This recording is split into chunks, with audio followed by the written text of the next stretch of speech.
pense que ce que dit Joël. Surtout que c'est quand même pour les parents, quand tu amènes ton enfant à la crèche, émotionnellement, c'est quelque chose Ouais. Ah mais de difficile. ouais. Moi, j'ai les puéricultrices que j'ai connues quand mon fils a été à la crèche, elles faisaient un travail mais magnifique pour rassurer les parents. Elles Mmh. voyaient tout ce qui se passait parce que c'est elles quand même le 1er signaux d'alerte.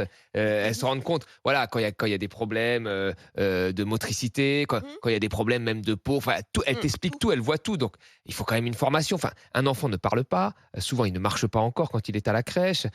Pour manger, ce n'est pas encore très clair. Enfin, le compte rendu du soir, on l'attend tous Ouais. avec impatience. Donc il faut quelqu'un qui soit formé et puis quelqu'un qui puisse voir tout de suite s'il y a quelque chose qui cloche.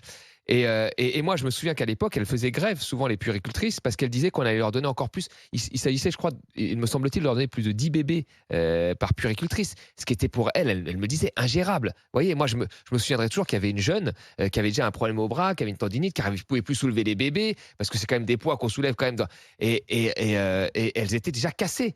Donc là, pareil, ça fait des années qu'on sait que tout le monde veut une place en crèche. La Ouais, première chose quand tu as un enfant, complètement. c'est que tu vas à la mairie et la première chose qu'on te dit, c'est il n'y aura pas de place pour tout le monde. Mmh. C'est ça. Et donc là, se met, comme dans toutes les économies de pénurie, en place un espèce de système où tu fais du forcing, où tu vas à la mairie tous les jours, où tu appelles les crèches pour essayer d'avoir ta place. Et toutes les études montrent qu'en collectivité, on s'épanouit beaucoup mieux, les études suédoises, beaucoup mieux Quand tu es en quand crèche en en collectivité. collectivité. Ouais. Voilà. Et là, rien n'est fait. Et maintenant, là, on se dit, oh, bah, on va recruter comme ça des gens sans diplôme. Et je suis même pas sûr qu'en faisant ça, ils aient les effectifs Même pas sûr, qu'ils veulent même pas atteindre. sûr. Vous voyez, essayer de faciliter ça parce que pour eux, ce serait un problème de formation. Et je suis même pas sûr Non, qu'ils aient les un effectifs. problème de On sait très bien ce qu'il faut, reconnaissance, c'est de toujours la même salaire. chose. C'est-à-dire, c'est un métier important, donc il faudrait peut-être revaloriser ce métier. Il Mmh. faudrait plus de moyens, plus de personnel. On n'en a pas. Tout le monde veut une place en crèche. Donc qu'est-ce qu'on fait? Ben, soit on donne plus de bébés aux gens, soit on ne bouge pas l'espace et on remplit plus l'espace par des bébés, soit on recrute comme ça les gens sans formation en espérant que ça va Sans formation et avec un petit résoudre les problèmes. accompagnement en Un fait sur le accompagnement terrain, de quoi. gens qui sont déjà ouais, voilà, De mais bon, 120 débordés, heures, voire quoi.